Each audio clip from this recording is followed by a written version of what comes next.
Yang sering lupa itu adalah visi PPDB ini mau ngapain sih sebenarnya gitu. Ya. Jadi visinya itu memang ini kita ingin melakukan upaya bersama. Jadi nggak langsung ujuk-ujuk dengan adanya regulasi ini sudah terjadi. Ini harus kita upayakan untuk melakukan pemerataan akses kepada semua anak, akses layanan pendidikan yang berkualitas. Nah di situ ada 3 hal. Pertama memang ingin kita melakukan pemerataan kualitas pendidikan, akses terhadap kualitas pendidikan. Poin keduanya itu adalah bagaimana lebih berkeadilan. Ya. Terutama untuk yang lebih termarginalkan gitu. Dan yang ketiga itu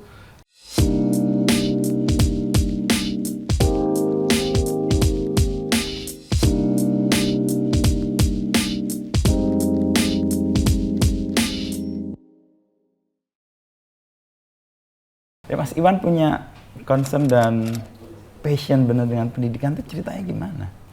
Kalau lihat dari S1, S2, S3 bahkan double degree itu semua di pendidikan. salah jurusan. Kok bisa? Emang Gimana dong? Direkara aja boleh saya. Gimana salah jurusannya? Salah jurusan dari sebenarnya saya tuh cita-cita salah satu pengen jadi guru di awal itu. Tapi kemudian nggak boleh oleh orang tua yang juga seorang guru ya. Jadi itu kayak agak ironi gitu. Orang tua guru tapi anaknya nggak boleh jadi guru. Nggak boleh jadi guru gitu. Nah, waktu dibilang seperti itu, saya mungkin nggak memikirkan gitu ya, menutup jalan, udahlah mungkin nggak jadi guru gitu. Saya dulu senang belajar bahasa sebenarnya. Bahasa. Ini terwarisi dari Bapak kayaknya. Bapak. Tapi saya pengen belajar bahasa Perancis, bahasa Jepang. Itu kuat banget waktu dulu. Terus ada, walaupun ayah bahasa Inggris tuh juga ada kayak tas isi pelajaran bahasa Jerman gitu. Jadi saya ulik-ulik itu, dengerin gitu, dan tertarik gitu. Nah, waktu mau masuk kuliah itu ditanya sama ayah mau apa. Saya bilang saya mau masuk kedokteran, padahal bohong. Karena jurusan saya biologi dulu kan, jadi kan logikanya. A2, ada 1, A2, dokteran. Tapi yang menjadi ini saya itu adalah jurusan yang memiliki kesempatan untuk belajar bahasa sebanyak-banyaknya. Nah, suatu ketika di sekolah saya itu ada yang senior datang.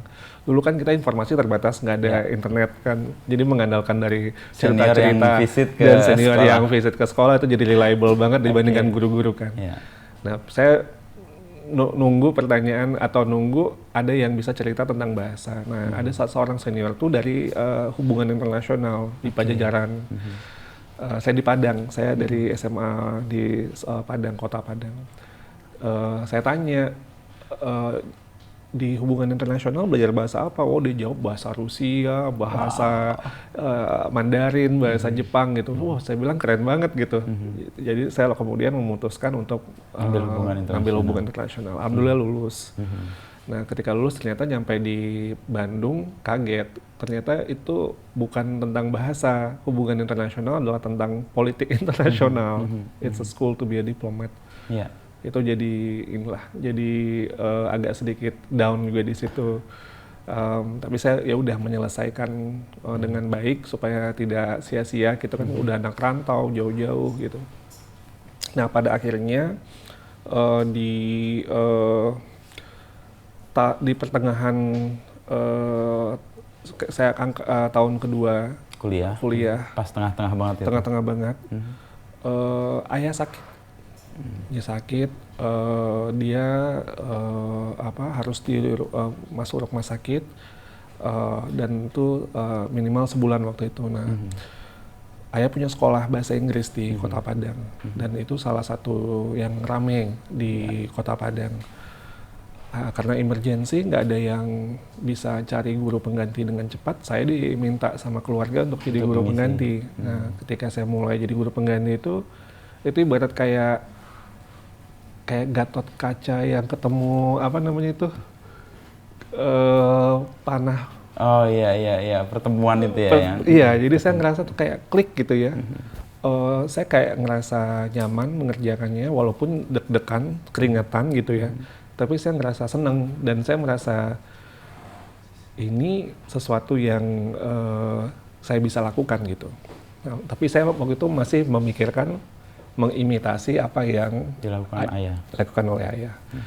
Kan saya udah jadi sebelumnya tuh murid ayah tuh 12 tahun dari kelas 1 SD sampai kelas 12 di SMA, SMA, itu oke. literally saya belajar sama ayah saya. Nah, sesudah itu tak lama kemudian saya ikut program pertukaran pemuda ke Kanada, masih di tahun Waktu ketiga di saya di Unpad. Dan saya juga tanpa tadinya direncanakan di awal, itu ditempatkan di sebuah sekolah yang bilingual. Jadi ada bahasa pengantarnya bahasa Perancis dan bahasa Inggris Oke. di provinsi yang berbahasa Inggris. Nah, saya jadinya bersentuhan sama dunia Bahasa. sekolah. Terus saya lihat dan menarik bagi saya banyak pembelajaran yang saya dapatkan di situ. Oh, begini ya cara mengajar, cara mengelola sekolah gitu ya di negara yang sudah maju. Dan balik dari situ, saya kemudian aktif mengajar 9 bulan programnya, jadi cukup lama. Balik saya ke kampus, saya kemudian ingin bahasa Inggris saya nggak hilang, jadi saya akhirnya mengajar, tapi saya tetap tidak memiliki keinginan menjadi guru. Masih belum? Masih belum. Oke. Nah, itu baru muncul ketika, ini agak aneh sih ceritanya. Saya nonton film tuh namanya Meet Joe Black. Meet Joe Black, ya. Tahu ya? Tahu. Masih tahu. Jadi ada malaikat maut mau ngambil nyawa orang yang udah sepuh, tapi orang sepuh ini dia sukses gitu. Tapi si malaikat mautnya pengen merasakan jadi manusia dulu, jadi dia pengen jalan-jalan jadi manusia dulu kan. Terus saya nonton itu, yang saya kepikiran itu adalah, wah kalau saya jadi orang yang udah tua ini, orang sepuh ini, dan ini sama malaikat maut, tapi dia merasa hidup dia ya silahkan aja ambil nyawa saya gitu ya. Jadi udah pasrah dan dia senang. I've had a good life gitu. Saya membayangkan momen, waduh, kalau saya nanti kalau dijemput malaikat maut atau pas sakratul maut itu gimana saya bisa pada posisi itu. Artinya kita melepaskan hidup di dunia ini dengan bahagia gitu. Nah itu jadi pertanyaan buat saya sudah nonton film itu. Ini anak filsafat. Jadi kayak anak filsafat, esensi hidup. Jadi apa sih yang akan membuat saya tuh bisa pada posisi titik itu, bahagia. si Anthony Hopkins itu kan. Itu jadi pertanyaan saya, dan saya lama kemudian berkutat dengan pertanyaan itu sampai saya menemukan jawaban itu adalah di bidang pendidikan, di dalam kelas. Jadi itu yang membuat saya bahagia.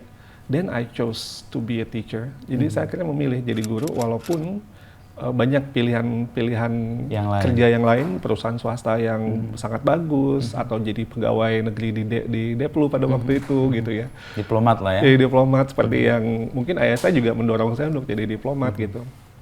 Tapi saya ingin hidup bahagia, mati bahagia gitu. Jadi kebahagiaan yang saya cari, dan saya rasa jalannya ya di situ. Di pendidikan itu. Di pendidikan. Dan di situ kemudian saya all out untuk di bidang pendidikan. Lalu kemudian Mas Iwan juga ambil S2 pendidikan, bahasa, lalu S3 dan sebagainya. Itu wujud untuk memenuhi jawaban atas pertanyaan mendasar tadi. Jadi gini Mas Ino, sebenarnya S2, S3 saya itu adalah konsekuensi dari pencarian saya untuk menjadi seorang guru yang baik. Pertanyaan sederhananya itu adalah gimana saya jadi guru yang baik. That's actually the core question itu di situ. Inti pertanyaan itu di situ gitu. Konsekuensinya adalah harus. Konsekuensinya ternyata iya. Jadi harus seperti ini, harus tahu ini. Jadi ternyata jadi guru yang baik itu sangat luar biasa kompleks gitu. Dan saya terus mencari jawaban yang setiap saya menemukan jawaban, saya mendapatkan banyak pertanyaan baru lagi. Jadi itu akhirnya jadi terus mengembara di bidang akademik itu. Tadi saya nggak merencanakan akan seperti itu gitu. Itu cuma pada momen itu saya ingin tahu tentang ini. Pada momen yang lain saya ingin tahu tentang ini gitu. Jadi ngalir ngikutin konsekuensi atas pertanyaan yang butuh mendapatkan jawaban tadi itu ya. Betul Mas Ino. Oke. Lalu kemudian sekarang kan ada di posisi yang sangat strategis, Dirjen Pendidikan Anak Usia Dini, Menengah dan Dasar ya. Itu menerapkan kalau menyebut kepakaran sebagai pendidikan dan di sini sebuah organisasi yang besar, gimana Mas Iwan? Saya ini agak anomali sih dalam perjalanan hidup saya. Saya tidak pernah punya ambisi, cita-cita menjadi PNS. Saya nggak pernah pengen masuk birokrasi. Jadi ini episode 5 tahun terakhir hidup saya ini betul-betul agak anomali sekali. Ini bisa dibilang saya ngambil resiko yang bukan saya gitu ya. Karena saya nyamannya ya ada di sekolah, ada di ruang kelas gitu. Nah, tapi yang saya lihat adalah pada saat ini kita tuh sedang memiliki satu visi yang berjuang bersama-sama untuk tujuan yang sama seperti ketika saya menjadi seorang guru di kelas, yaitu untuk anak-anak kita. Jadi that's actually the hal yang meyakinkan saya untuk bergabung ke birokrasi, karena ada semacam tekad, komitmen bagaimana kita melakukan problem solving agar anak-anak kita bisa mendapatkan kualitas layanan yang lebih baik. Karena sebagai guru tuh fokus kita adalah kepada anak-anak, bukan kepada yang lain-lain sebenarnya. Dan saya ngerasa, dan sebenarnya ini salah satu refleksi saya ketika S3. Kita tuh harus membuat ada namanya student-centered learning. Lalu harus ada student-centered program. Dan itu harus didukung oleh student-centered policy. Jadi waktu saya bergabung, saya membayangkan, oh mungkin ini jalan Tuhan untuk kemudian saya yang saya pikirkan tadi itu betul. Jadi student-centered policy, jadi kebijakan pendidikan yang berpihak kepada murid gitu. Jauh banget sih kayaknya ya. Jadi kita kayak di level policy, tapi kita harus bisa berempati, sensitif terhadap bagaimana dampaknya ke ruang kelas. Dan itu menurut saya yang saya terus coba lakukan gitu ya. Kadang-kadang berhasil, kadang-kadang belum berhasil gitu. Terus kita sempurnakan. 5 tahun ini ya, berarti kayak anomali yang rumit nggak Mas? Jadi menjadi pendidik, tapi di sini menjadi pemimpin, kan memimpin sebuah upaya yang besar ya, mungkin transformasi juga kalau mau disebut. Betul, itu kompleksitas yang dua hal yang luar biasa berat ya. Yang satu lebih ke policy-nya itu sendiri, yang kedua adalah lead, menjadi pemimpin. Menjadi pemimpin itu saya pada akhirnya mencoba untuk menyatukannya dengan filosofi sebagai pendidik juga. Karena menjadi pemimpin itu adalah menjadi pembelajar. Ketika kita merumuskan kebijakan pun juga itu sebenarnya kita harus berpikir bagaimana kebijakan itu bisa dipahami. Jadi itu sense making mungkin ya, pemaknaan. Pemaknaan dari pemangku kepentingan terhadap kebijakan itu perlu kita pahami. Jangan kebijakan terlalu mengawang-awang sehingga tidak dipahami. Apalagi bisa dilakukan. Dan jangan juga terlalu kompleks. Dan ini saya belajar banget dari Mas Menteri ya. Jadi Mas Menteri mungkin dengan pengalaman beliau di dunia swasta gitu ya, yang sudah melakukan sebuah perubahan sangat disruptif itu, menurut saya saya belajar banyak lah. Jadi memiliki strategi bagaimana melakukan sebuah intervensi yang bisa bermakna dan kemudian berdampak gitu. Dan itu memang sangat tidak mudah dengan ekosistem kita yang sangat kompleks secara populasi, secara geografi, dan secara pengelolaan. Karena kita punya 552 pemerintah daerah yang kalau saya kemarin dari ada agenda UNESCO, saya bilang sama orang UNESCO, kalian anggota PBB cuma 200-an, kita 500. 2 kali lipat dari channel PBB secara keanggotaan di pengelolaan kita. Tapi itu kita nggak menjadikan itu sebagai alasan untuk tidak bisa berinovasi. Kita harus berani mencoba dan kemudian kita terus melakukan iterasi. Sampai pada titik sekarang menjadi guru, pendidik, dan pemimpin, padahal awalnya itu kan menolak menjadi guru. Itu gimana? Ada sempat ngobrol dengan ayah dulu ketika menjalani langkah itu. Beliau keburu meninggal. Beliau meninggal, wasiat beliau sebenarnya saya harus masuk Kemlu sih. Wasiatnya masuk Kemlu. Saya masuk Kemlu karena beliau melihat mungkin nggak tahu ya, yang beliau lihat potensi saya di Kementerian Luar Negeri itu bagus gitu. Tapi menurut saya ya tadi film Meet Joe Black tadi, Mas Inu, yang menurut saya lebih esensial ya. Kan yang penting itu adalah kita bahagia gitu. Dan bahagia itu ya tergantung dengan apa yang kita rasakan gitu ya. Yang jadi makna bagi kita, itu kan bisa berbeda-beda. Bagi sebagian orang itu adalah mungkin harta, bagi seorang itu adalah status. Bagi saya tuh mungkin lebih ke kontribusi gitu, dampak gitu. Dampak yang luas ya. Dampak, bagi saya dampak itu tadinya nggak harus luas.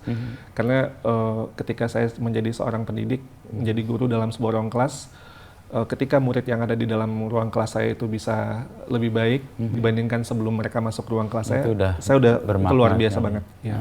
Oke. Itu pengalaman guru paling menyenangkan sih melihat perubahan atau lihat dampak guru ya. lihat dampak dari anak yang kita didik betul, gitu ya. Betul Mas Ino. Betul. Itu sesuatu yang kebahagiaan yang apa ya istilahnya tuh susah didefinisikan. Betul sekali. Saya bisa yang pagi jam 8 ngajar non-stop sampai jam 9 malam. Tapi jam 9 malam saya selesai dengan energi yang lebih besar daripada ketika saya mulai jam 8 pagi. Berarti ngajar itu mendapat energi ya? Betul. It's the best feeling. Jadi bisa seperti itu. Justru recharge ya? Recharge, betul Mas Ino. Nah sekarang soal yang topik yang ini tiap pergantian tahun ajaran itu kan ramai selalu yang soal penerimaan siswa ya. Dan PPDB ini kan jadi isu yang naik turun gitu ya.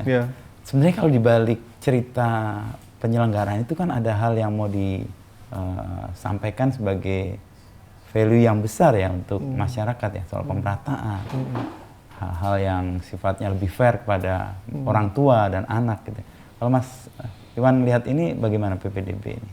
Ya, PPDB ini kan isu atau sebuah kebijakan yang sudah diluncurkan sejak jauh sebelum Mas Menteri ya. Zaman Pak Muhadjir Effendi di tahun 2017.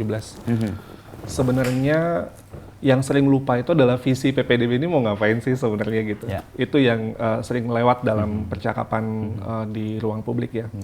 Nah, kesempatan ini saya ingin mencoba menyampaikan kembali. Jadi visinya itu memang ini kita ingin melakukan upaya bersama.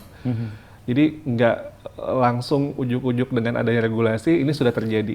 Ini harus kita upayakan. Jadi upaya bersama secara kolektif pemerintah pusat, pemerintah daerah dan semua pemangku kepentingan lainnya bersama masyarakat untuk melakukan pemerataan akses kepada semua anak. Akses layanan pendidikan yang berkualitas. Jadi itu adalah visi besarnya PPDB. Nah, di situ ada 3 hal. Pertama, memang ingin kita melakukan pemerataan kualitas pendidikan, akses terhadap kualitas pendidikan. Jadi ini kan bagaimana caranya kita berupaya agar ini bisa semakin merata dan semakin baik. Dan ketika kita ngomong masalah pemerataan, poin keduanya itu adalah bagaimana lebih berkeadilan, terutama untuk yang lebih termarginalkan gitu. Keluarga dari dapurnya ya. Iya, betul banget. Dan yang status ekonomi sosialnya yang paling rendah gitu. Nah, ini kita coba untuk makanya ada jalur afirmasi Mas Ino.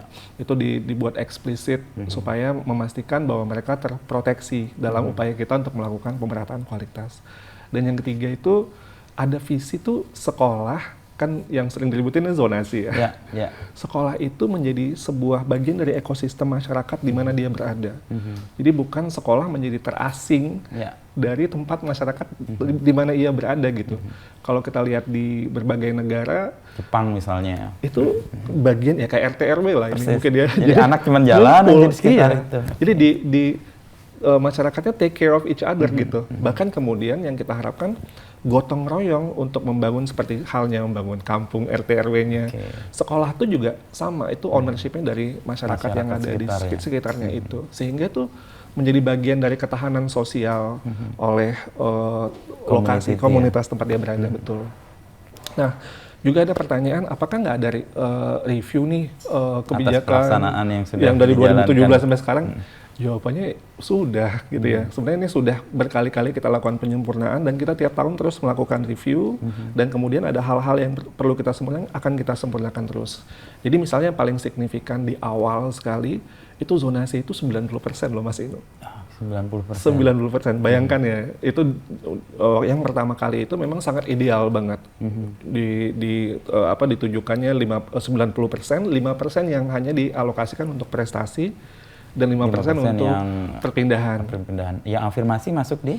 Belum ada. Oh, itu belum ada. Jadi waktu itu masih belum ada afirmasi. Baru kemudian direview di tahun 2019 yang kemudian diterapkan di 2020 zamannya Mas Menteri. Kan waktu itu kita mendengar, wah ternyata Indonesia daerah kepulauan yang di luar Jawa. Ada kota yang di Jakarta mungkin atau di Jawa mungkin dianggap kota satu daratan, kalau di daerah Maluku sana bisa satu kota bisa 30 sekian pulau gitu. Jadi cara logika zonasinya itu berbeda-beda gitu. Kemudian sekarang kita kita potong itu hampir setengahnya. Jadi dari 90% jadi 50% zonasi. Minimum zonasi. Jadi silakan pemerintah daerah menyesuaikan dengan kondisi di daerah wilayah masing-masing. Ini justru keterbukaan untuk melihat keunikan daerah ya? Iya.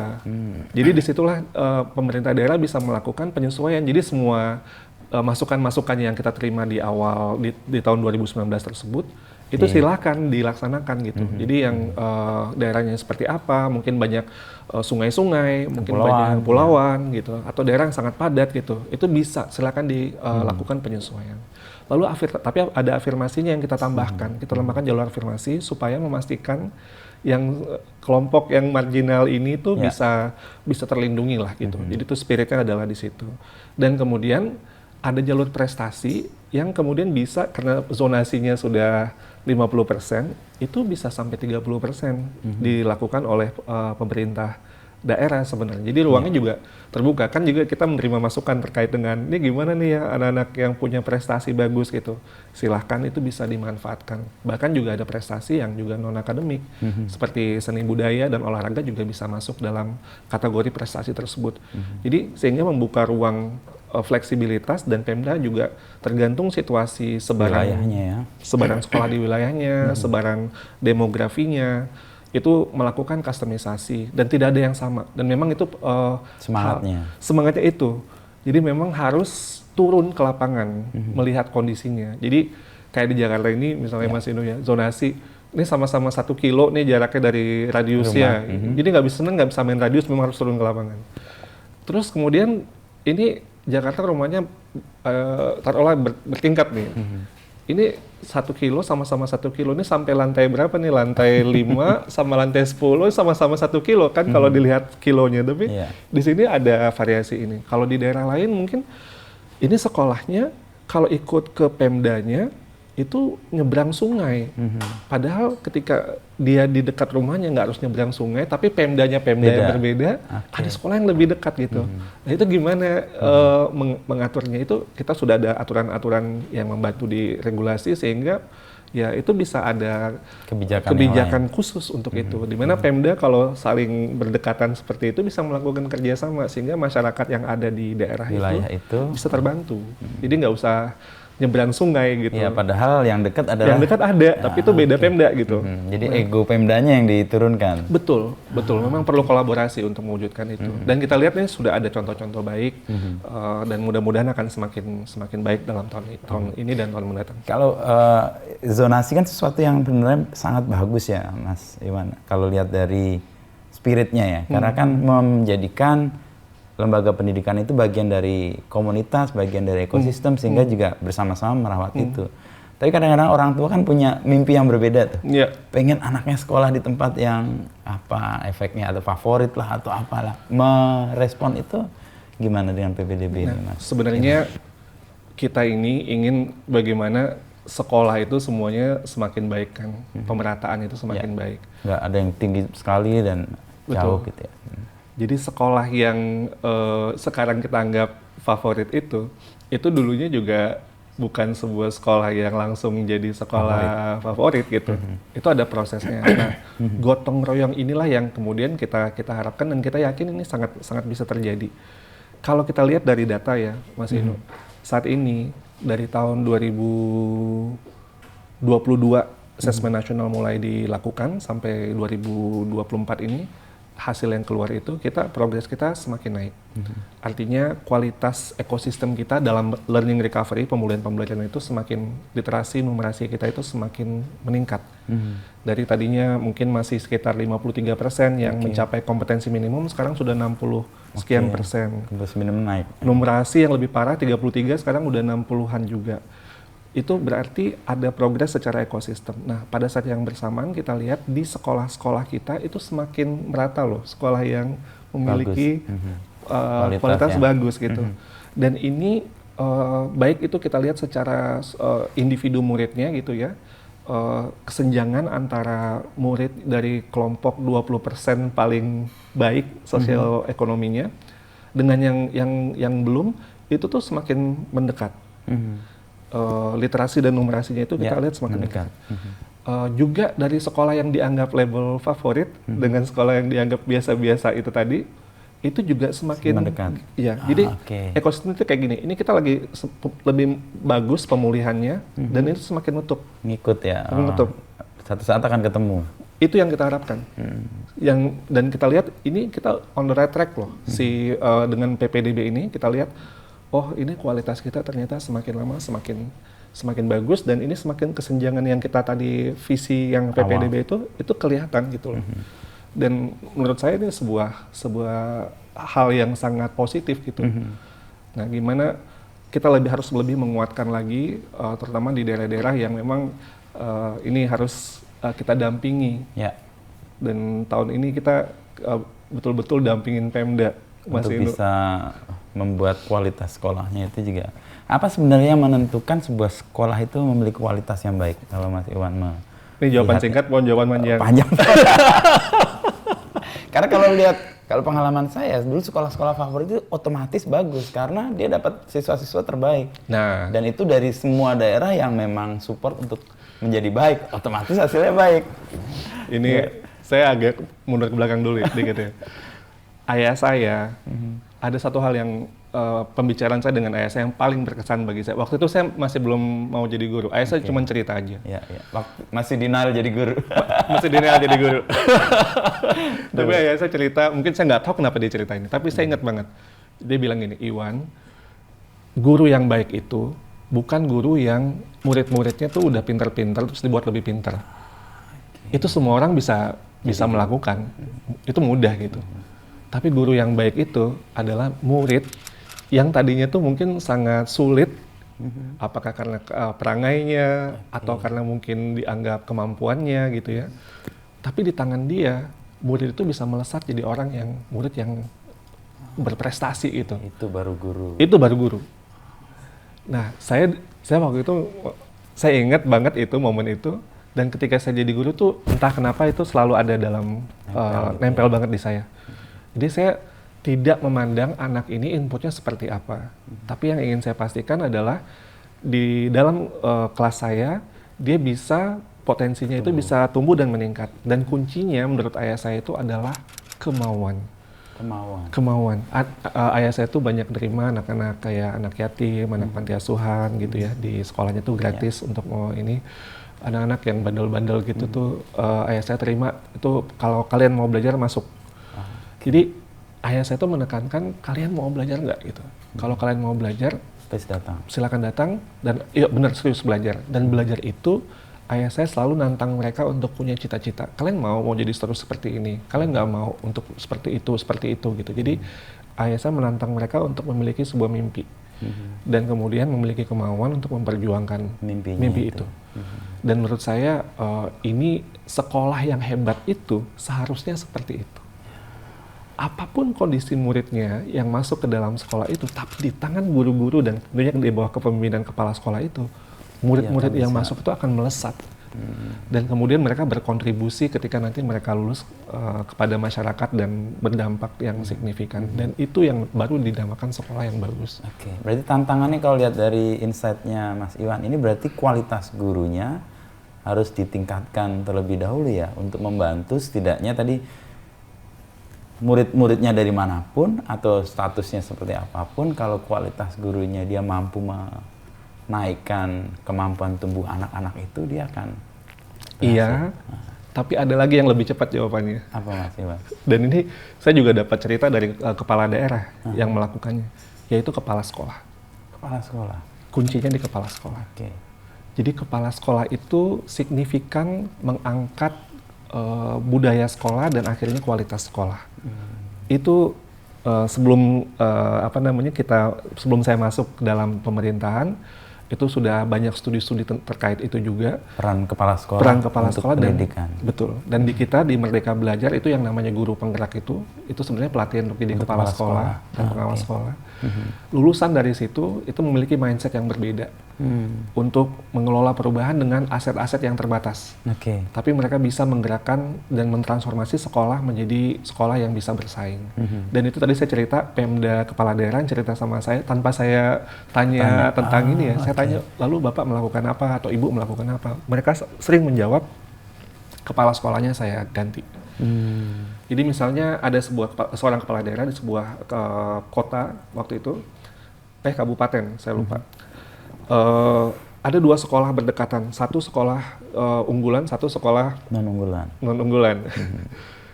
Terus ya udah jelas dong berlomba-lomba ke sekolah yang unggulan. Ya. Walaupun udah diterima di sekolah yang kan zonasi, kan berarti sama kira-kira sama dekatnya. Nggak mau udah diterima di sekolah yang B yang non-unggulan, pengen masuk ke unggulan. Terus akhirnya si kepala daerah mengganti kepala sekolah yang non-unggulan ini dengan lulusan dari guru penggerak tadi yang dianggap ini bisa mengangkat. Dalam waktu 2 tahun tuh sekolah itu sama-sama bahkan lebih heboh sekolah yang non-unggulan tadi. Dua-duanya sekarang jadi sekolah yang sama-sama favorit gitu. Nah, ada juga di cerita lagi tuh yang dengan kepala sekolah yang sangat transformatif cara berpikirnya itu, muridnya jadi nambah kan, maksudnya antusiasme orang tua sama murid tinggi ya. Banyak yang ke situ. Terus kepala sekolahnya ini kemudian membuka sekolah sesi pagi dan sesi siang. Dengan guru-gurunya tanpa maksudnya mengubah jumlah gurunya. Itu entah gimana dia bisa mengubah jumlah kelas ya. Itu idenya si kepala sekolah dan bisa menggerakkan si guru-guru di sekolah itu. Jadi banyak cerita-cerita seperti ini menurut saya, dan banyak lagi cerita lainnya yang bagaimana transformasi sekolah itu sangat-sangat bergantung oleh kepala sekolah. Gurunya bagus, gurunya hebat. Kalau kepala sekolahnya nggak terlalu progresif, itu biasanya akan mentok dan kadang-kadang bisa berseberangan sama kepala sekolahnya. Itu malah jadi korbannya muridnya juga kan? Korbannya jadi muridnya. Tapi kalau kepala sekolahnya ini bagus, walaupun guru-gurunya masih belum bagus, ini akan bisa ngangkat gitu loh. Dan itu yang kita lihat di lapangan. Karakter selain progresif, karakter apa yang dibutuhkan kepala sekolah yang mampu menarik atau membuat kualitas sekolah yang tadinya ya satu non-unggulan terus kemudian menjadi sama, dan ini kan harapannya tadi ya ketemu itu. Apa aja Mas Iwan? Ada, kalau saya nggak salah ada 5 hal ya. Satu, mindsetnya itu asset based thinking. Maksudnya dia tuh problem solver. Ketika ada masalah, dia akan mencoba memikirkan apa ya yang bisa saya lakukan dengan kondisi saya yang terbatas ini. Tidak ada rotan akar pun jadi, tapi saya akan cari solusinya. Nanti saya sempurnakan. Yang kedua adalah kolaboratif. Kolaboratif. Dia tahu bahwa dia bisa sendiri. Nggak mungkin sendiri juga. Dia kemudian akan gimana caranya mengajak semua, bahkan juga resource yang ada di luar sekolahnya. Itu pentingnya bahwa sekolah itu ada bagian dari ekosistemnya. Itu pentingnya. Jadi orang tua diajakin, tokoh-tokoh masyarakat diajakin. Jadi akhirnya dia nggak ngerasa sendiri. Yang ketiga, egaliter. Dia tidak merasa dia harus, dia bisa kemudian guru-gurunya yang lead, atau bahkan murid-muridnya yang lead. Saya pernah ke sebuah sekolah ini yang sangat luar biasa di tengah hutan di Kalimantan Timur, hutan sawit. Terus ada sekolah yang kepala sekolahnya itu menanyakan kepada anak-anak tentang masukan untuk kurikulum tahun ajaran baru. Ini sekolah swasta mahal Jakarta belum tentu seperti itu. Ini bisa seperti itu. Secara filosofi pendidikan tuh itu progresif sekali gitu. Itu karena egaliter tadi. Kan tadi ada sudah merasakan budaya egaliter tadi itu. Terus yang keempat, filosofi dia adalah berpihak pada anak. Jadi dia melakukan semua pengelolaan itu bagaimana untuk memaksimalkan layanan kepada anak. Dan yang kelima, dia seorang pembelajar tentunya. Dia nggak pernah merasa selesai, dia harus terus belajar, dan dia walaupun sesibuk apapun pasti meluangkan waktu untuk belajar. Itu yang saya lihat dari berbagai episode di lapangan. Kepala sekolah seperti itu sangat transformatif. Di pelosok-pelosok negeri pun kita menemukan kepala sekolah dengan ciri-ciri seperti itu. Nah, kepala sekolah yang punya karakter atau ciri yang 5 tadi, dengan PPDB yang diterapkan masif dan kepentingan adalah untuk pemerataan dan keadilan tadi, harusnya kan menjadi penggerak atau poin yang membuat sekolah-sekolah yang tadinya dianggap sebelah mata oleh orang tua, enggak dong, ada ruang bahwa sekolah ini juga tumbuh. Betul. Jadi itulah intervensi SDM tadi yang menurut saya yang mungkin yang paling cepat ya. Jadi yang paling cepat yang kita lihat kepala daerahnya yang cerita sama kita. Mereka Yang nyebut adalah kepala sekolah. itu adalah kepala sekolahnya dilakukan diganti dengan yang betul-betul bisa berpikir progresif, Oke. yang siap dengan mengelola perubahan dengan keterbatasan dan tidak mudah putus asa. Selain dari kepala daerah, dari kementerian sendiri apa peran untuk membangun atau menumbuhkan kepala sekolah yang tadi, yang progresif, yang egaliter, yang problem solver, yang dia kolaboratif? Ya, itu sebenarnya yang kepala sekolah dari guru penggerak itu tuh program dari kita, Mas dari Inu. Itu flagship programnya Merdeka Belajar. Itu program, ini episode Merdeka Belajar kelima, pendidikan guru penggerak. Dan tujuannya di sini memang untuk bagaimana membuat sebuah transformasi the new generation of school leadership. Jadi dari awal Mas Menteri sudah sangat yakin bahwa untuk menjadikan Merdeka Belajar ini sebagai sebuah gerakan, bukan sekedar sebuah kebijakan, ini kita perlu change agents, agen-agen perubahan di lapangan. Dan itu adalah kepala sekolah. Dan itu adalah kepala sekolah dan juga pengawas sekolah, by the way. Terhadap kritik atas Merdeka Belajar, sikapnya gimana sih? Katanya kan, belum siap, semuanya masih, banyak yang meragukan itu bisa jalan tadi kita lihat keragaman wilayah, keragaman kultur dan sebagainya. Saya lihat ini half glass full bukan half glass empty sih. Ini optimis banget ya, benar. Jadi saya ngelihat bahwa ini kita lagi bergerak. Kita tidak sempurna. Persis. Perubahan itu memang harus terjadi ya, memang dari sedikit lama-lama mudah-mudahan terus menjadi bukit. Saya yakin yang kita lihat di lapangan itu sangat otentik sekali. Di daerah-daerah pelosok pun yang mungkin saya sendiri juga kaget gitu. Kita menemukan Indonesia memiliki guru-guru yang memiliki resiliensi luar biasa. Kita ini negara gotong royong, Mas Inu. Oh, itu terasa betul ya di daerah-daerah. Saya sangat merasakan betul sejak pandemi dan sampai sekarang. Itu yang menggerakkan ekosistem kita. Misalnya saya di Kabupaten Pangkajene Kepulauan, saya ke sana. Ketemu sama beberapa komunitas guru ya. Mereka penggerak di daerah Pangkajene Kepulauan. Ini kabupaten yang punya 117 pulau yang tersebar dari Sulawesi Selatan sampai terus ke NTB. Luas banget. Iya, sampai ke bawah ya. Dan yang paling selatan yang dekat NTB itu lebih dekat ke NTB daripada dari Pangkajenenya. Itu 36 jam dari Pangkajene dan 6 jam dari NTB. Itu seluas itu yang mereka harus lakukan. Nah, tentunya ini buat pemerintah daerahnya bingung kan gimana mengelolanya. Tapi apa yang terjadi? Para penggerak ini, mereka itu berhimpun, membuat forum untuk namanya Guru Hebat Berbagi, untuk nyebrangin ke pulau-pulau itu. Terdekat ya. Itu tentunya dengan restu dinas tapi mereka itu inisiatif mereka dan mereka melakukan itu di waktu luang mereka. Jadi mereka nyebrang dari pulau ke pulau itu untuk memastikan teman-temannya di pulau-pulau lain pun juga mendapatkan apa yang sudah mereka dapatkan. Itu semangat itu datangnya dari mana kalau bukan dari filosofi gotong royong gitu. Jadi gotong royong itu kan sangat selfless ya. Dia merasa bahwa memberikan ke orang lain. Apa yang dia rasakan. Itu mungkin di sana bukan masalah saya, tapi saya merasa saya perlu bantu. Ada solidaritas di situ. Itu juga kita lihat di daerah-daerah timur. Kemarin saya di NTT juga sama. Spiritnya itu spirit gimana kita bisa, ya memang berat sekali tantangannya, tapi mereka kemudian ya nggak apa-apa, yuk kita lakukan sama-sama gitu. Nah, itu kita perlu leader untuk bisa menggerakkan ke sana. Tapi semangat gotong royong itu real sekali. Dan itu yang menurut saya yang membuat ekosistem kita resilient dan kita tidak pernah kekurangan guru-guru hebat. Karena di negara gotong royong, menurut saya kita itu memiliki sense yang ingin melayani dan memberikan dampak, memberikan makna kepada orang lain. Dan itu sebenarnya esensi dari seorang pendidik yang baik itu, memiliki motivasi untuk memberikan pelayanan, memberikan dampak.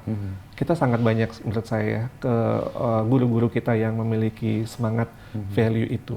Jadi Indonesia untuk masalah pendidikan dengan modal guru-guru seperti itu, menurut saya kita perlu optimis. Tapi kita harus melakukan intervensi yang benar ya. Supaya jumlah kayak tadi guru-guru penggerak atau mereka yang mampu melakukan perubahan itu makin banyak. Betul. Sudah 100.000 loh. 100.000 ya. Yang lulusannya dari tahun 2020 sampai sekarang tuh udah 200.000 Mas Inu. Ya, harapannya dampaknya kan menjadi lebih Iya, luas ya, lebih sistemik. cepat juga sistemik Iya, ya. Dan ini ditemukan Mas Iwan ketika banyak jalan ke wilayah-wilayah remote ya, tadi di Kalimantan, pedalaman hutan, tadi di Pakajene yang lalu di NTT dan sebagainya. Apa yang ingin Mas Iwan dapat dari kunjungan-kunjungan yang kalau dimintakan ngapain ke daerah-daerah yang sangat remote gitu? Sebenarnya apa yang mau ditemukan? Saya tuh ingin mendapatkan feedback. Saya ingin mendapatkan umpan balik, saya ingin belajar dari mereka. Mas Menteri selalu bilang dari awal, kita jangan merasa Jakarta yang paling tahu apa yang harus dilakukan di seluruh Indonesia. Bener nih, guru beneran. Jadi masih mau belajar dari. Jadi kita harus betul-betul ngecek di lapangan. Kita harus ya tentunya banyak PR. Tentunya ya kita tahu. Itu pasti ya. Kita nggak negara seluas ini. Half glass full ya. Ya. Jadi kita tapi dari apa yang sudah terjadi, apalagi di wilayah-wilayah yang sulit, gimana sih mereka bisa melakukan itu gitu? Ini walaupun kadang-kadang kita tuh bukan kadang-kadang sama dinas di sana agak sering nggak enakan Mas Inu. Kita bukan milih sekolah yang favorit. Oh, untuk didatangi. Untuk didatangi. Tapi justru karena itu kan pengen mendapatkan feedback yang real kan. Betul. Jadi kita pernah ada yang di daerah saya nggak sebutkan ya, tapi kita ke sana terus kepala dinasnya nggak enak karena sekolah favoritnya nggak dikunjungin. Kita kira sebelum balik itu menyempatkan. Kita diminta 5 menit untuk menyempatkan, mereka udah dandan. Mereka udah kayak bersiap nih dari salah satu daerah timur ya. Jadi adat di situ ya kita harus di tamu itu betul-betul dilayani, dihormati. Jadi akhirnya kita datang walaupun cuma 5 menit, 10 menit di situ supaya ya kita berinteraksi sebentar gitu ya. Tapi semangat kami adalah kami ingin betul-betul mendapatkan feedback. Kami ingin betul-betul belajar. Jadi kadang-kadang yang lebih tahu inspirasi kita itu justru guru-guru, kepala sekolah, pengawas sekolah di lapangan, Mas Inu.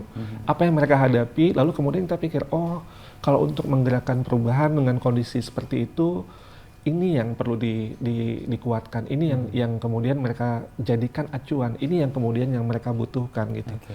Yang itu menurut saya itu luar biasa sih. Bagi saya pembelajaran yang sangat kaya dan mungkin mahal ya karena menurut saya ini pengalaman anomali saya yang yang sangat kaya sekali dan mengkoneksikan berbagai hal yang pemahaman kita sebelumnya tapi sangat kontekstual dengan kondisi Indonesia yang sangat beragam.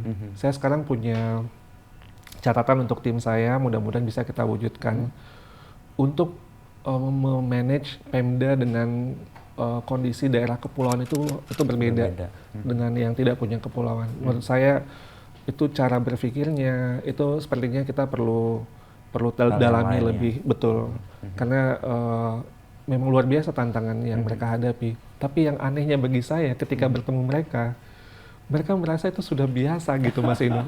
Itu tuh saya nggak ngerti deh itu. Mereka ini bahkan ibu-ibu yang tadi saya cerita di Kampang jadi kepulauan yang berbagi, yang naik kapal, smart gotong royong itu berbagi di berbagai pulau di Pangkajene Kepulauan tadi itu ibu-ibu yang saya pikir wow gitu. Kadang mungkin mereka juga nggak bisa berenang loh. Iya, tapi dengan keberaniannya mereka jalan. Karena mereka ingin memberikan dampak tadi. Jadi layanannya itu yang membuat saya ya sangat kagum sekali gitu tapi itulah Indonesia. Dan itulah guru-guru Indonesia gitu. Jadi mudah-mudahan kita bisa terus menjaga momentum ya Mas Iwan. Jadi momen ketemu titik-titik yang sangat berbeda itu buat Mas Iwan kepentingannya adalah untuk mengabstraksikannya dan membuat kerangka yang lebih besar untuk bahwa ini kita punya keragaman yang demikian banyak nih dan nggak bisa cuma dengan satu pola aja berarti ya. Betul. Setiap Pemda itu bahasa saya memiliki suasana kebatinan yang berbeda-beda. Saya membentuk tim di setiap provinsi itu yang bisa berinteraksi dengan setiap Pemda. Jadi bagaimana kita bisa membantu setiap Pemda dengan semua dinamika pendidikan yang mereka harus lakukan karena Pemda tuh kadang-kadang juga bingung mau mesti ngapain untuk masalah pendidikan. Jadi kita coba apa yang bisa kita bantu, tapi mereka juga punya kepala daerah yang punya visi misi termasuk dalam konteks PPDB ini kita juga dampingi mereka. Jadi tahun ini setiap tim saya itu namanya ada tim wali wilayah. wali wilayah itu membantu Pemda untuk memastikan bahwa satu, mereka membuat juknis, Ya. menetapkan zonasi. Kadang-kadang sesimpel menetapkan zonasi itu ada yang nggak melakukan loh sebelumnya Mas Inu. Itu yang Karena bikin nggak- kisruh juga ya. Itu yang kemudian bikin kisruh juga. Terus bahwa ketika mereka membuat juknis dan menetapkan zonasi itu sesuai dengan regulasi Yang induknya yang Permendikbud punya dan turunan teknisnya. Dan itu pada saat ini saya bisa bilang 96% itu kondisinya sudah ready untuk melaksanakan PPDB. Ya. Yang 4% lagi juknisnya sedang dalam proses finalisasi. Itu dengan perwalian tadi itu. Iya, dengan perwalian itu kita dampingi mereka Per wilayah atau per per Pemda. Oke. 552 Mas Inu. 2. 2 kali lipat PBB. Iya betul. Nah soal keasikan atau apa ya istilahnya dapat insight dari daerah-daerah itu saya kemarin lihat Instagramnya Mas Iwan yang di NTT itu. Oh. Cerita tentang ini. Ini kan yang Mas Iwan ketemu dengan guru-guru iya. ini ya. Itu Ibu Tuti. Ibu Tuti ya sama Ini Ibu Tati. Ibu Tati dan Ibu Tuti mirip-mirip namanya di NTT. Iya, itu nggak sengaja. Nggak sengaja. Gimana nggak sengaja? Ibu Tati itu lebih senior, Ibu Tuti itu lebih muda. Jadi Sama-sama guru di wilayah sama-sama itu. guru di Kabupaten Sika. Ibu Tati ini menjadi idolanya Ibu Tuti gitu. Oh Ibu Tati, Ibu Tuti. Oke. Ibu Tati ini, jadi kita ngelihat Ibu Tati ini mengelola sekolah, Ibu Tuti juga sama. Ibu Tuti mengelola sekolah baru sama sekali, itu yang baru 2 tahun sekolahnya. Ibu Tati sekolahnya Sudah lebih lama. tapi sangat penuh keterbatasan. Tapi mereka adalah para pendidik yang menjadi rujukan di daerah itu. Oke. Dan kemudian saya ingin berbincang-bincang dengan mereka apa sih yang bayangan mereka tentang bagaimana melakukan transformasi sekolah menjadi sekolah yang dicita-citakan gitu.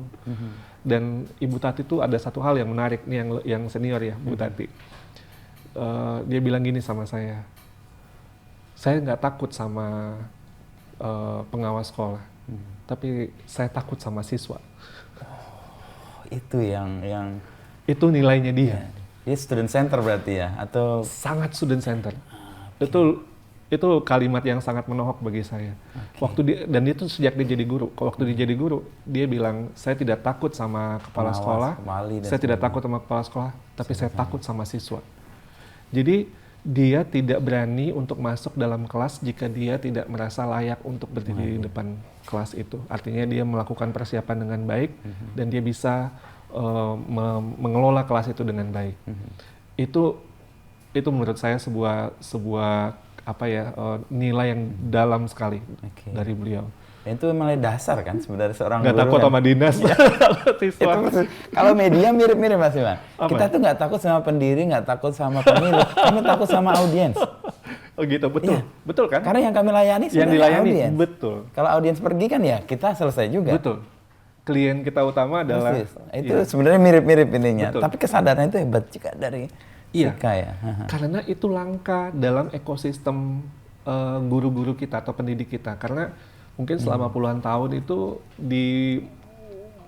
mindset kita tuh lebih ke pegawai, Ya, birokrasi, PNS, segala administrasi. macam. Ini sesuatu yang Ini berbeda. seorang profesional yang Mas Inu sampaikan tadi juga dalam konteks di media. Jurnalistik ya. Jurnalistik itu adalah visi seorang profesional. Dan sebenarnya spirit kita dengan undang-undang guru dan dosen kan mengembalikan marwah guru sebagai seorang profesional gitu. Dan ibu ini yang mungkin sebentar lagi mau pensiun tadi, dia sejak awal itu megang nilai itu. Dan itu kalimat yang menurut saya Nonjok sederhana gitu. tapi menohok sekali. Ibu Tuti ini Yang lebih muda Ibu Tuti. Ini lebih muda. Ini sekolahnya baru 2 tahun. Jadi luar biasa kan tantangan yang dia hadapi dengan penuh keterbatasan. Tapi ambisinya tinggi. Oke. Ekspektasinya Bagus. tinggi.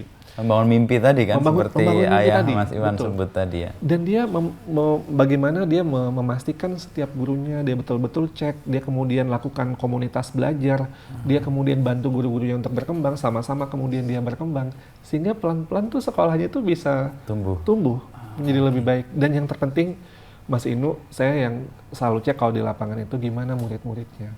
Itu nggak bisa bohong. Ya, akan tercermin ya. Akan tercermin. Relasi, ekspresi murid-murid. Ekspresi murid-muridnya. Oke. Kebahagiaan murid-murid yang saya lihat di situ tuh itu menurut saya luar biasa. Genuine ya. Genuine. Ya karena hubungan yang memanusiakan yang terjadi di dalam ekosistem sekolah itu. Bahwa si murid-murid merasa mereka diperhatikan, ditumbuhkan. Dan energi gurunya sepenuhnya dicurahkan kepada muridnya tadi ya. Yang saya takut bukan wali tapi murid. Betul. Mulia sekali itu. Itu luar biasa sih menurut saya. Dan itu Mas Inu, mereka nggak pakai teori yang hebat-hebat, yang teori yang super canggih-canggih gitu, tapi tumbuh dari betul-betul kesadaran terhadap profesinya itu. Dan itu yang menurut saya jadi modal kuat buat Indonesia bisa terus bergerak. Jadi kita ngelihatnya ini sebuah gerakan. Memang belum semua, masih banyak PR kita yang harus kita lakukan.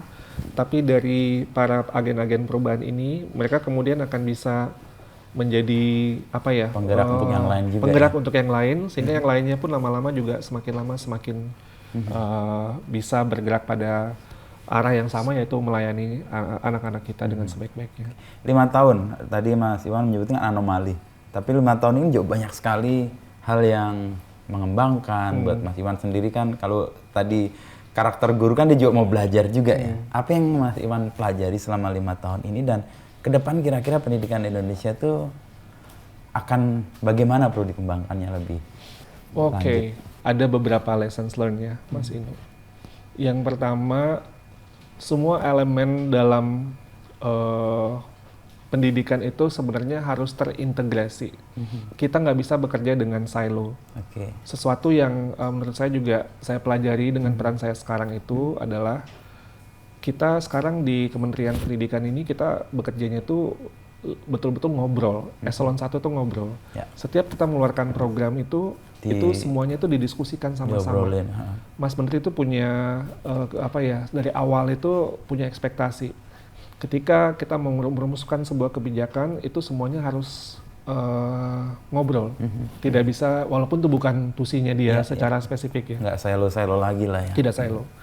Jadi kita punya arah yang clear, yaitu bagaimana menciptakan profil pelajar Pancasila. Jadi murid-murid kita itu menjadi kunci utamanya. Dan kita tahu SDM ini adalah SDM masa depan Indonesia yang harus menjadi pembelajar sepanjang hayat. Untuk itu, maka perlu dikuatkan kemampuan mereka untuk menjadi pembelajar sepanjang hayat. Bukan lagi menghafal konten, tapi lebih ke berpikir kritis, memecahkan masalah, kreatif, dan juga karakter. Nah, untuk mencapai inilah kita membuat sebuah kurikulum yang lebih fleksibel, yang kemudian bisa memberi ruang. Kita cut itu sampai 40%, kita kurangi dari kurikulum sebelahnya. Jadi murid bisa belajar lebih dalam, guru diberikan izin, keleluasaan untuk bisa mengajar sesuai dengan di mana anaknya berada. Mau turun 2 level juga boleh gitu. Dan kemudian kita mengembangkan pembelajaran yang berbasis project-based learning, di mana semua mata pelajaran berkolaborasi. Itu sebenarnya cikal bakal untuk berpikir interdisipliner. Kalau kita mau lihat strategis ke depan. Jadi sejak dari PAUD pun kita minta guru-guru kita, murid-murid kita untuk bergerak dalam ruang yang kolaboratif lintas disiplin dan bisa menemukan esensi bersama-sama. Itu sebenarnya esensi dari P5 tadi itu. Secara strategis. Nah, kita kemudian punya indikator lah, temperature check tercapai gitu ya. Dengan adanya asesmen nasional. Asesmen nasional ngelihat apakah kita on the right track apa enggak. Dan kita mengeluarkan data itu di rapor pendidikan. Yang mungkin sangat ramah sekali, datanya mungkin sangat banyak sekali, tapi di user, di platform itu untuk kepala sekolah, guru, dan juga untuk pemerintah daerah, itu data-data itu disajikan dengan sangat friendly, sangat mudah sekali untuk dipahami, sehingga bisa dilakukan sebuah tindak lanjut, perencanaan, dan penganggaran yang lebih tepat.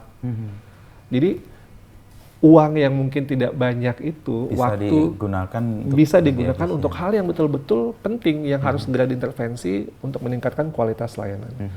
Jadi ini semua simpul itu tuh jadi bekerja secara satu satu nafas. Iya. Jadi Satu nggak semangat gitu satu ya. semangat, satu visi. Dan kita mendorong kolaborasi berbagai ekosistem, berbagai mitra untuk bergerak pada arah yang sama gitu. Dan yang menurut saya itu sesuatu yang terlihat mudah dalam konteks teori gitu ya. Tapi dalam praktiknya. Tapi ketika saya dalam berbagai forum internasional itu tidak banyak negara yang melakukan itu. Ya, ya. Jadi itu menurut saya satu alignment kita itu menurut saya sesuatu hal yang mahal yang saat ini sudah terjadi. Jadi kebijakan Merdeka Belajar itu sebenarnya sebuah rangkaian yang tidak terpisahkan satu sama lain gitu. Dari SDM-nya, dari kurikulumnya, dari assessment-nya, semuanya itu satu kesatuan. Yang kedua, teknologi. Menurut saya kita mungkin salah satu yang bisa membuat teknologi yang lebih tepat guna dan lebih ramah kepada user. Tadi saya cerita di pelosok-pelosok Nusantara itu, Mas Inu, mereka tuh menyebut saya menggunakan platform Merdeka Mengajar untuk bagaimana mempelajari materi ini. Saya kemudian melihat laporan pendidikan supaya saya sebagai kepala sekolah tahu apa yang harus saya lakukan. Yang di NTT, yang bukan di Sika tapi di Kabupaten Kupang itu bilang, sebelumnya saya hanya berkhayal saja Pak untuk membuat perencanaan. Sekarang dengan adanya rapor saya jadi lebih tahu, lebih jelas arahnya gitu. Itu membantu untuk driving the behavior. Jadi bukan hanya melihat data, tapi juga mendorong perubahan perilaku ya. Yang kita harapkan. Karena teknologi tadi. Karena teknologi tadi. Dan itu masif sekali di seluruh Indonesia. Ketiga, saya harus bilang sekali lagi gotong royong, Mas Inu. Gotong royong, yang tadi ditemukan juga di semua daerah. Kita sering lupa. Saya dulu kan di G20. Oh iya, jadi lead ya untuk diplomasi juga. G20 Indonesia di bidang pendidikan, kita memasukkan gotong royong sebagai salah satu framework untuk melakukan pemulihan pembelajaran global di G20. Dan diterima? Diterima. Dan itu aneh. Maksudnya itu kita tadinya nggak rencanakan. Jadi Mas Menteri di awal memberikan sambutan di awal, dan itu waktu itu masih hybrid karena masih ada Omicron, virus COVID-nya Omicron, ya kita harus Zoom. Dan tiba-tiba di echo oleh negara lain. Secara verbal, Mas Menteri menyampaikan secara Zoom. Yang lain kemudian mendengar dan mungkin dengan patah-patah pronunciation-nya. Dan akhirnya di echo sehingga di pertemuan kedua beberapa bulan kemudian. Pertemuan langsung atau itu langsung? Itu langsung diminta oleh, saya lupa dari negara mana, untuk masuk dalam draft deklarasi. Dan akhirnya itu masuk dalam laporan akhir untuk bidang pendidikan karena negara lain melihat ini bagus banget konsepnya, dan ini yang kita butuhkan untuk pemulihan pendidikan global pasca pandemi. Dan itu di kita tuh dianggap biasa. Padahal saking biasanya kadang-kadang lupa untuk menjadi sebuah rujukan. Kalau bagi saya, pandangan saya, gotong royong itu lebih dalam dari sekedar kata kolaborasi. Kolaborasi ya mungkin kita ya bekerja sama untuk mencapai sebuah tujuan. Tapi kalau gotong royong yang kayak ibu-ibu di Pangkajene Kepulauan tadi atau di NTT tadi, ada sense of solidaritas dan empati secara sosial, kolektif, untuk bagaimana kita maju bersama-sama. Jadi esensi dari apa yang kita lakukan sekarang ini sebenarnya adalah bagaimana kita semua ini bisa maju bersama. Kita lebih menekankan bukan untuk kompetisinya, tapi untuk bersama-sama. Jadi filosofi penggerak yang sering Mas Menteri sebutkan itu sebenarnya Anda sebagai guru nggak bisa cuma guru berprestasi aja yang kita anggap bagus. Anda baru ada, kita lihat punya value bagus, kalau Anda menjadi menggerakkan yang lain. Sekolah juga sama. Sekolah bukan sekolah unggulan. Sekolah yang bagus adalah sekolah penggerak. Sekolah yang kemudian bisa beri dampak kepada sekolah lain, pada ekosistem lain, sehingga Pemda itu bisa terbantu, ekosistem pendidikan di 552 tadi itu akhirnya bisa semakin baik. Harapannya begitu, Mas Inu. Dan 5 tahun ini kan bekerja sama dengan Mas Menteri nih. Apa kesan Mas Iwan dengan Mas Menteri? Sama-sama muda, pasti juga berelasi dengan birokrasi, dengan DPR dan sebagainya, dan kerumitan yang ada. Gimana Mas Iwan? Belajar banyak, Mas Inu. Belajar banyak. Sangat Saya merasa sangat beruntung. Ini pengalaman yang sekali lagi ya, saya tidak Anomali. anomali. Di luar norm. Di luar norma saya yang sebelumnya. Tapi saya belajar banyak dari Mas Menteri. Menurut saya beliau sangat jenius sih. Berpikirnya sangat visioner jauh ke depan. Saya juga sangat tersentuh ketika beliau memilih jalur untuk masuk ke dalam birokrasi, padahal sudah sangat nyaman dengan apa yang beliau hasilkan di swasta gitu ya.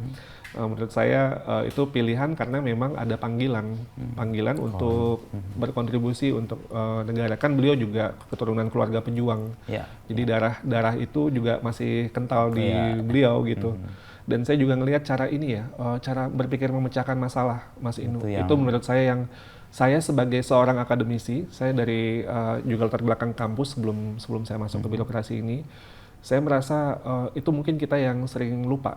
Jadi kita mungkin bagus dalam hal substansi, kerangka, tapi untuk eksekusi, implementasi, itu beda, logikanya beda. Itu kita harus betul-betul melihat konteks dan harus mengambil keputusan yang kadang-kadang sulit, tapi harus dilakukan, tapi nggak bisa semuanya ideal. Jadi harus melakukan prioritas, dan itu yang menjadi pemimpin menurut saya yang terberat itu adalah membuat keputusan. Kalau kita sebagai akademisi, kan kalau akademisi enak ya, baca buku dulu, lalu lihat apa yang sebelumnya, gitu kan. Terus nanti pilih datanya, ambil data, lalu kemudian pelajari data, lalu kemudian itu kan lama waktunya untuk sambil kesimpulan pun juga nanti kan. Tapi nanti rekomendasi untuk dilanjutkan gitu. Nggak bisa. Kalau kita sebagai leader, dan saya tuh harus berpindah mindset ya, cara berpikirnya kita harus bisa fokus kepada eksekusi apa yang terpenting, apa yang menjadi prioritas, dan juga untuk mengembangkan tim. Itu juga saya juga belajar dengan peran ini. Itu mungkin mirip dengan di pendidikan gitu ya. Filosofinya adalah belajar. Kita harus tumbuh bersama-sama, tapi dalam konteks di organisasi ya, bagaimana tim juga bisa semakin baik untuk bisa menjalankan peran dalam hal ini untuk memberikan pelayanan yang semakin baik kepada masyarakat sehingga memberikan dampak. Saya ingin tim saya itu tidak hanya bekerja untuk mencari nafkah, tapi bekerja juga untuk mencari berkah. Wah, ini dia. Jadi kita dapat nafkah, tapi kalau nafkahnya nggak ada berkah, berarti itu sia-sia. Harus ada berkah yang kita dapatkan dari apa yang kerja keras kita semua. Walaupun itu kecil, tapi mudah-mudahan itu bisa membawa semangat untuk semakin baik lagi. Gitu, Mas Inu. Kalau tadi kita ngobrol di awal kan Mas Iwan awal nggak mau jadi guru, akhirnya jadi guru. Terus kemudian menggantikan peran ayah yang tidak disengaja gitu ya. Lalu ada Meet Joe Black yang mengubah cara berpikir dan kemudian menekuni pendidikan ini. Dan tadi Mas Iwan juga menyebut sesuatu ya, nafkah tapi juga harus berkah. Nah, ini pertanyaan lebih dalam nih, agak-agak filosofis. Kalau definisi kebahagiaan Mas Iwan itu apa? Bahagia itu bagaimana? Bahagia. Kalau konkretnya dalam profesi saya, bahagia gitu ya murid-murid bahagia. Pendidik bahagia adalah ketika murid-murid bahagia. Dampak terbesar itu yang kita lakukan di pendidikan itu adalah untuk murid-murid. Kalau bahagia secara personal ya orang-orang yang saya sayangi itu ya merasa saya itu ada membawa dampak bagi mereka gitu, membahagiakan mereka gitu. Jadi itu mungkin keluarga ya. Kalau tadi di dalam film Meet Joe Black, saya membayangkan kalau misalnya meninggal gitu, kata-kata "oh you're a good father", itu adalah kebahagiaan yang itu kemudian sudah bahagia bagi saya. Kalau tadi dari Ibu Tati ya, Ibu Tuti dan Tati tadi, ya, dua guru dan pendidik, dan bisa dikategorikan sebagai penggerak juga mereka ya. Kebahagiaan mereka kayaknya juga tercermin ketika murid-murid mereka bahagia juga ya. Makanya kalau sesama pendidik, menurut saya itu bahasa yang kita tidak mungkin sampaikan gitu ya, tapi orientasi cara kita berpikir tuh pasti kepada murid. Kalau menurut saya, sebenarnya ini kan ajaran dari Ki Hajar Dewantara ya. Ki Hajar Dewantara itu bilang kita itu pendidik itu harus bebas dari segala ikatan, dengan suci hati mendekati sang anak, tidak untuk meminta segala hak, tapi untuk berhamba pada sang anak. Jadi menurut saya tuh itu filosofi salah satu azas Taman Siswa, pendirian Taman Siswa di 1922 ya. Menurut saya itu dalam sekali sih. Jadi lepaskan kita dari semua ikatan apapun, ketika kita menjalankan profesi guru ya kita betul-betul mengikuti kepada apa yang dibutuhkan oleh murid dengan sepenuh hati gitu. Dan tadi poin yang Mas Iwan sebut soal pembelajar terus-menerus. Intinya kan kita nggak berhenti belajar ketika kita menjadi murid. Ketika kita hidup dalam lingkungan apapun terus belajar, dan itu sebenarnya mau ditanamkan dengan karakter dengan Merdeka Belajar ini juga ya. Iya. Karena kita harus menciptakan SDM menjadi pembelajar sepanjang hayat. As simple as that. Kalau kita, walaupun SDM kita pintar, tapi mereka tidak mau belajar, stuck gitu ya di satu titik, atau tidak mampu belajar, maka kita akan, apapun yang kita mimpikan tidak akan terjadi. Kita harus memiliki SDM yang mampu dan mau untuk belajar, dan merasa belajar itu ya part of daily life aja. Daily life. Nggak harus ketika kamu sekolah gitu ya. Betul. Jadi kita harus betul-betul memberikan fondasi. Belajar itu bukanlah hal yang menakutkan. Belajar itu adalah hal yang menyenangkan, bahkan menjadi kebutuhan gitu. Jadi kalau udah butuh tuh ya muncul sendiri. Kayak tadi ayah menyebut kan, kalau kamu mau nggak sekolah ini, kalau nggak mau ya, kalau mau pun ditantang dengan mimpi yang lebih tinggi lagi. Itu yang kayak self atau api yang membakar dan menyala-nyala terus di dalam diri. Iya, itu kuncinya sih. Dan kayaknya ayah sudah melihat ini nggak jadi diplomat tapi jadi pendidik yang kemudian memberikan pengaruh yang lebih luas. Salah satunya di G20 tadi kan. Itu kan juga peran-peran yang meluaskan apa yang menjadi kekuatan di Indonesia yang kita anggap sebelah mata, tapi di luar sebenarnya dianggap sebagai wah ini nggak sekedar kolaborasi nih, gotong royong beyond kolaborasi, betul. Itu bagi saya juga satu momen yang nggak terlupakan waktu di G20. Itu tidak kita rencanakan. Jadi begitu banyak hal yang di balik di dapurnya itu yang di G20 itu menghadapi negara besar kan, ada Amerika Serikat, ada Cina, Rusia, Jerman, Inggris, semuanya itu ada di situ kan, 20 negara besar dunia. Dengan egonya masing-masing. Tapi kita di bidang pendidikan waktu itu nggak nyangka pidato Mas Menteri yang kemudian menekankan gotong royong yang kita pikir hanya mengenalkan itu malah diulang-ulang oleh negara, sampai di pertemuan menteri itu menjadi bagian dari pidatonya hampir semua menteri pendidikan.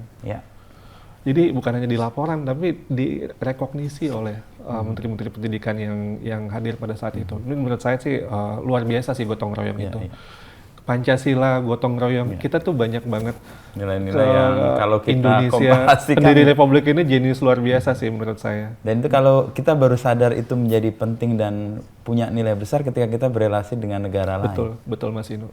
Dan itu memang fase yang membuat kita tersadar. Kalau kita misalnya keluar kan baru sadar, oh ternyata Indonesia tuh jauh lebih kaya. Betul.